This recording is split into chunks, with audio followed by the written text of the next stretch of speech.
calculation. I mean, in the digital exam, it'll probably say, which of these are correct and which of them aren't. But you should be able to tell me now, what is the 3 additional bits that are added? Isn't it like valid, dirty, the reference bit? I see, yeah, you know it. So yeah, it's just those 3 things. So I'm not interested in how many bits it is. It's just basically, there are 3 things. So it's a valid bit, a dirty bit, and if the page is being referenced. Okay?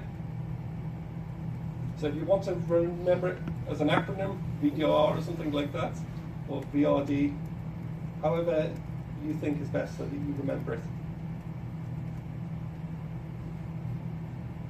Now, a technique which enables many people located at various terminals to use a particular computer system at the same time.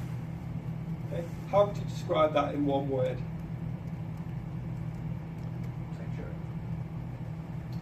We have a winner. There you go. Because I've mentioned it again and again and again. So hopefully now, a lot of these questions say, yeah, I could pick that multiple choice or I know without even thinking. Something a little more difficult. Okay, the concept deadlocking. Could you explain it? Could you give an example? So, when you have 2 programs fighting over the same data and they end up in a kind of infinite loop of trying to both access the data at the same time. okay, it doesn't need to be data, it can be a resource like a hard drive or a network, but it's sort of there, so they're both waiting on each other. So one program or one system can't continue until the other one is finished, and the other one can't continue until the first one's finished. So as you'll see, a deadlock occurs when 2 processes are fighting over a resource. One is waiting for the other one to finish, and the other one is waiting for the first one to finish, so they're stuck in an infinite loop. This might happen with a CD drive, it might happen with obviously a piece of memory, it might happen with some calculation. It's very common in systems, especially with multiple processes, multiple systems running concurrently. Okay? You'll do more of it, I think, in your 2nd and 3rd year when you do concurrent and parallel systems. Deadlocks is very, very nasty thing. So first come, first served, disk scheduling, what does it suffer from? So I did keep mentioning disks. So disks are still the primary means for storing data on computers. Obviously, solid-state systems are becoming more popular, but disk systems are still around, and it will be around for quite a while. First come, first serve. What's the problem with it? Any ideas? What do you think?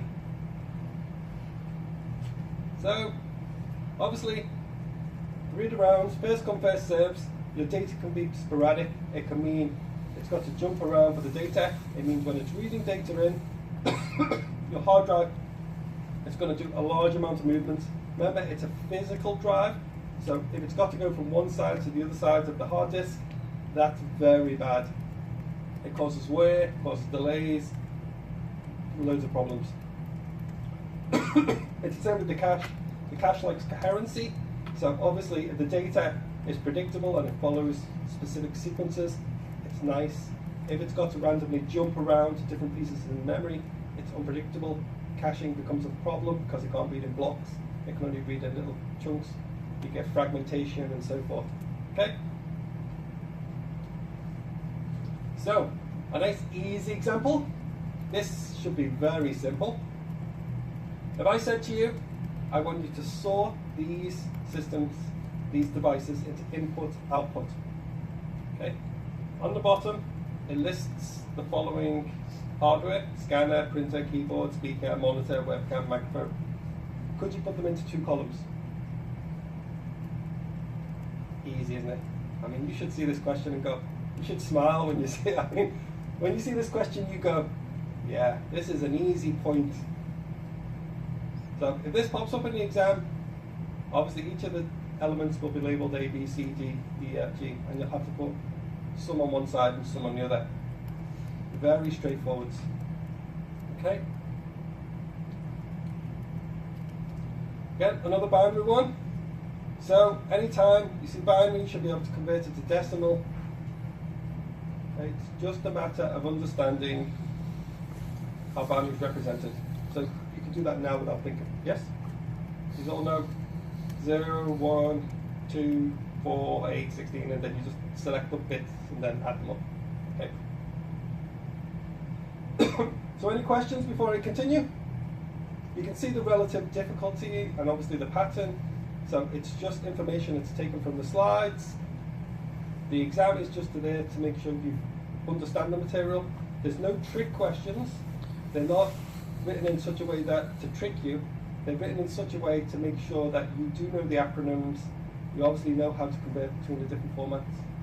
This isn't a question about specifically the exam, but do you have any idea when we'll be able to see our marks from in-class exam 2?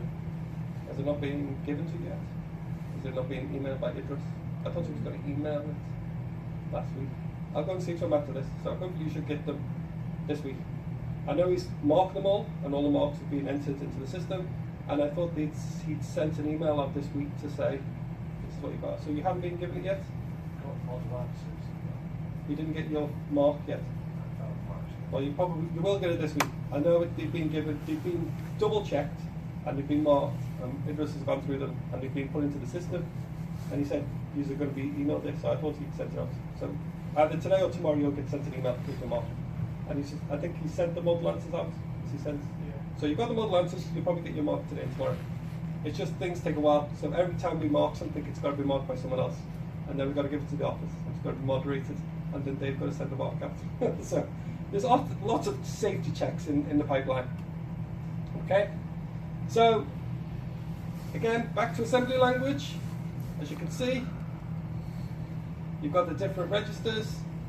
If I said to you now, which ones are obviously the return address, which one is reserved by the operating system, which one stores arguments, which is which?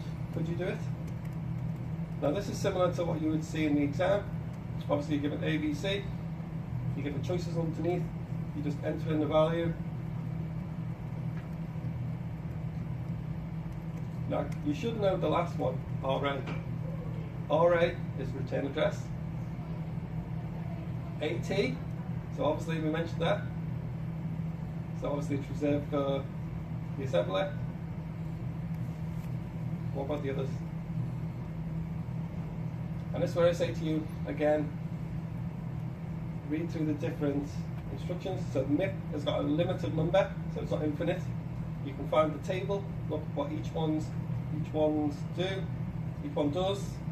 Okay, there's multiple ones that can reserve. So the operating system has K0 and K1, but obviously things like 0, return address, you use other things. Okay. The secret is, sorry. What's the difference between AT and K0 to K1? A0 to A3. So K0 and K1 is reserved for the operating system. So obviously if you look them up, if you've got an operating system run, then it would have these ones, and they're supposed to be used for that. Similarly, it says it's good practice for A0 to A3 to be used by the assembler for general operations. Okay? It's just when he designed it, it's like the constant 0. He said that's so common, you make a constant rather than someone putting a 0 in memory and always reference it. You can keep it on the actual CPU and just use it whenever you need it. Okay? So these were the definitions designed when they developed the MIP processor. Yeah. So are they not used then as arguments to functions in A0 to A3? So they can be. So AC is for the assembler, so they can be used however you want. Typically K0 to K1, if you're not running an operating system, you could use them. But obviously you can protect them and the operating system can take over them. Okay? It's like, for example, you can't access RA and change it, but it's bad practice. Okay? So RA you can change it, you can read it, but you're not supposed to. You've got to follow the conventions. And it's the same if you do C and C++. Obviously there's protected memory, private memory, and you follow regulations which help develop reliable software. But you can always bend the rules. And you should be aware of what those rules are. So obviously, if you're writing an operating system, so an example operating system is Linux. So let's say somehow you've got Linux running on a MIP processor, then obviously say, well, these three functions come into that. I'm sure you've seen this. You all remember this one from the class test. Okay. So if you're given a list of options, hopefully you can put them in the correct order. A number of people did struggle with this in the class test, so I thought I would mention it again. Quite a few of you did fine. The reason people struggled is because the program counter doesn't occur in a specific place. It can occur anywhere between the decode instruction and the execute instruction. Okay? So that's where a lot of people fell down. We didn't know what to do there. And that's where the answers were all over the place. Some people put it right at the start, some people put it right at the end. So just be aware, it's not a single answer. Because of the program